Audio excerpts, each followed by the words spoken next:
Choose teams that showed extremes in performance and ask what had happened that led to the results. Extremes in performance.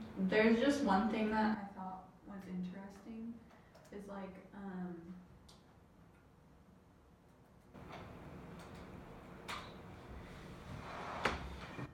there was something about Astoria that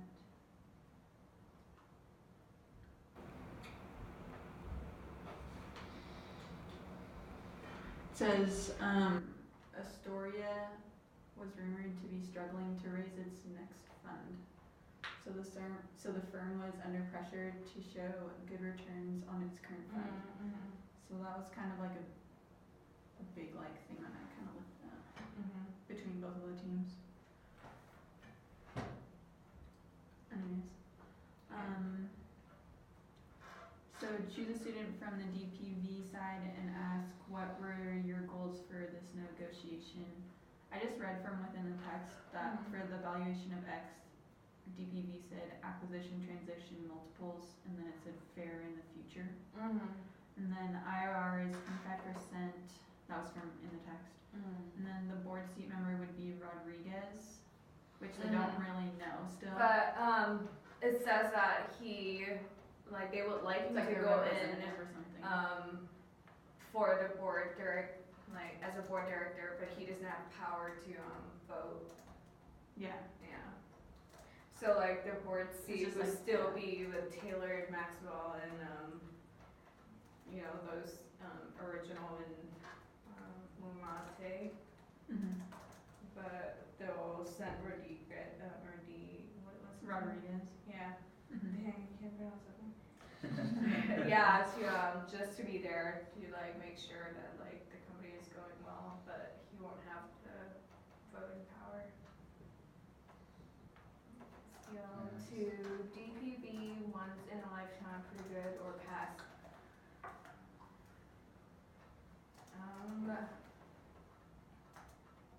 I think it's pretty great, the deal, because they're expecting to invest between like $3 to $10 million and gain 50 million over 5 to 7 years. Yeah, I said it was pretty good. Yeah. Does Mumate fit your investment focus? I don't know what that means, but they're expected to like have a rapid sales growth of 10 to 20% per year. So I thought that was pretty good. Yeah. Like for the investment. Right. Yeah. And when we look at the forecast that instead of 7, like it would increase like so much more. They first started in like 200,000 for revenue, and they ended up with like 50,000 by 2015. So I think that's like pretty good investment focus. So yeah. you ask the next question then. Alright. Choose your student from the Mumate side. Ask, did the co-founders see things the same way, or were you focused on other interests?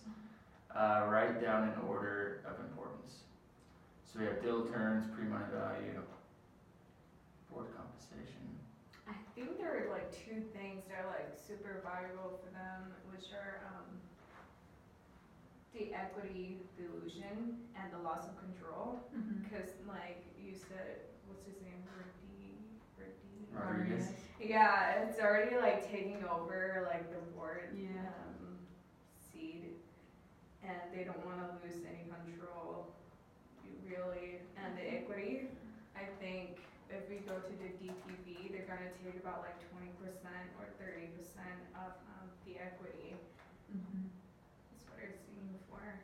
I think so maybe like the deal terms would be first on the list, and then I didn't really know where like option pool went, or because I was thinking like deal terms, board composition, pre-money value, and then option pool.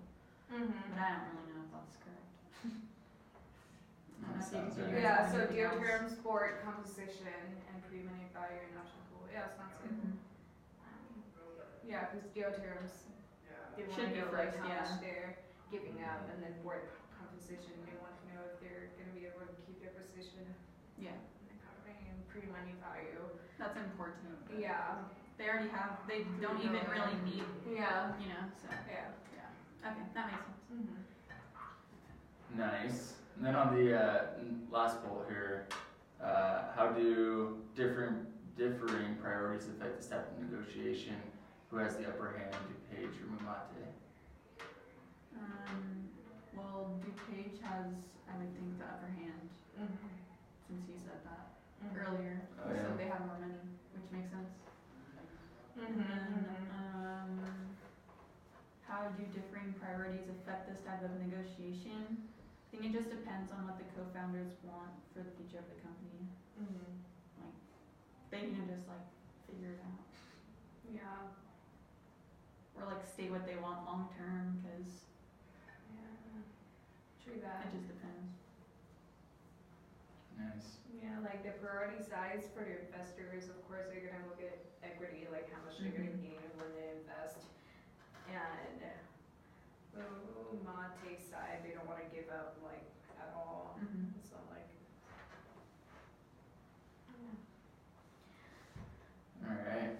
So next question here. Ask the Mumate side, how did the Astoria and Prosper term sheet affect your negotiation strategy?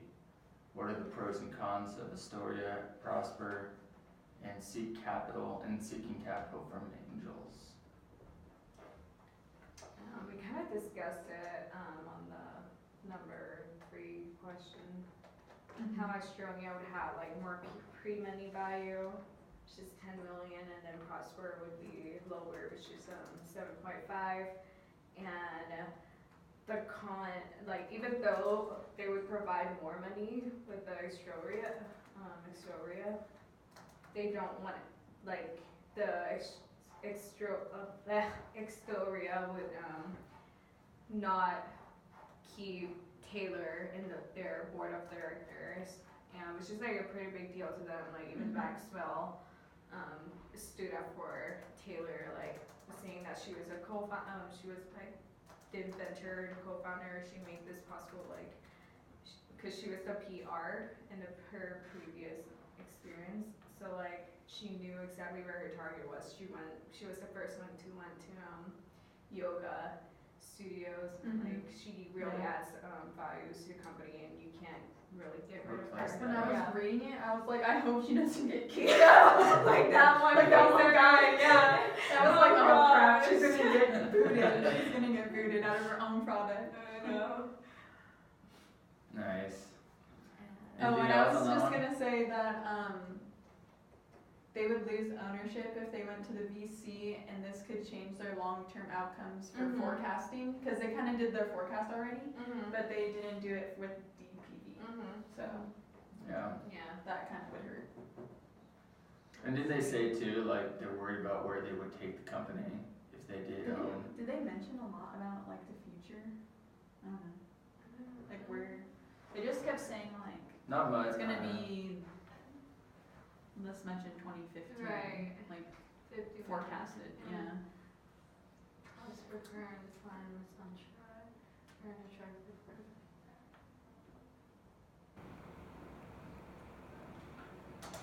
Oh yeah.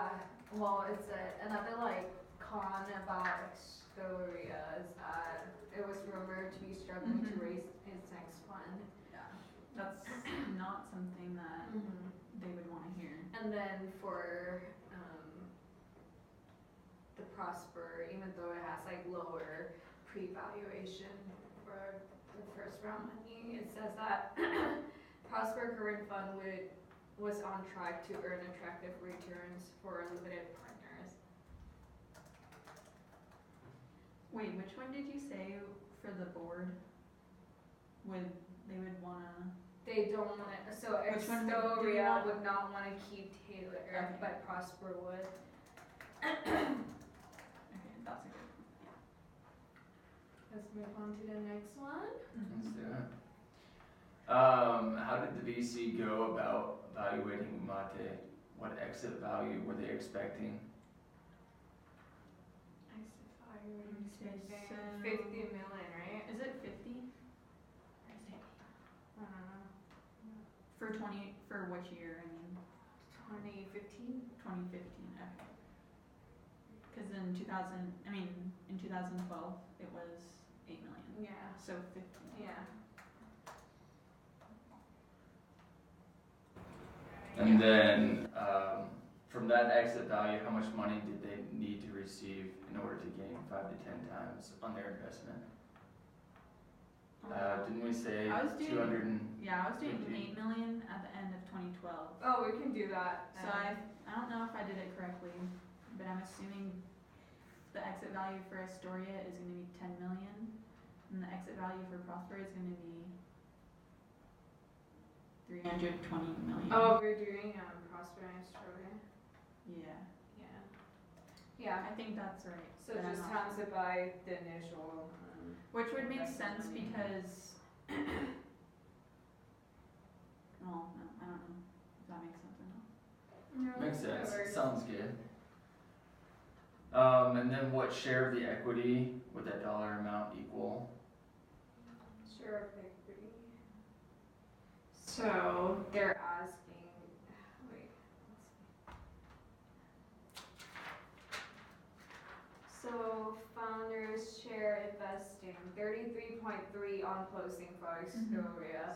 So a we third. would times that with the exiting value, which is what again? What did it came to? For 10 million. 10 million. 33%, Yeah. a third of 10 million.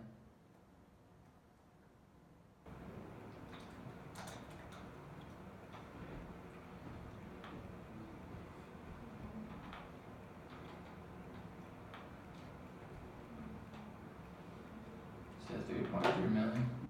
And then it would be 2.5 million for the Prosper fund.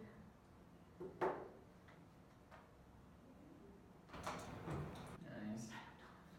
Yeah, that sounds right. I like it. I'm sorry if it's wrong. And then, what other means did the VC use to value the company? Share your spreadsheets and talk us through them. Just like the option pool, the post money, pre-money, and valuation. I don't know. Nice. Yeah, I like it. What have you learned about bargaining tactics? Should Mumate disclose that they have other offers? Do hardball tactics make sense in negotiations like this? Ooh, I got something good. Yeah.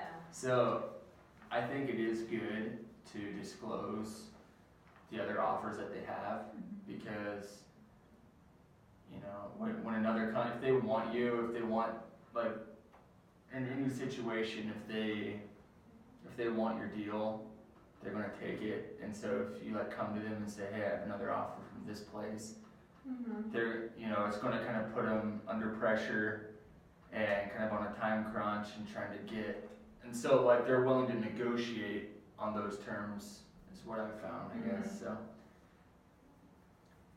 yeah, that's what I think. I don't think it was a bad thing that they withheld that information. They're just looking out for their best interest. Mm-hmm. I Yeah, thought it was good. I like it. And then I learned that it's best to weigh your options out first before making a decision. Yeah. So true. 'Cause like when we look at these, like compare these two firms, they both have pros and cons. Like major pros and cons. Like if we choose this firm, we would have to give up like one of our co-partner, but if we choose the other firm, the value would be lower. Like those are like really big things that we have to give up. So negotiation is like super important, and weighing things out before you make a decision. Okay. I like it. And then discuss key takeaways, terms, allocate economics and control rights, conflicting priorities of investors and entrepreneurs in upside and downside scenarios, terms have a price, VC evaluation techniques. I just like was thinking, and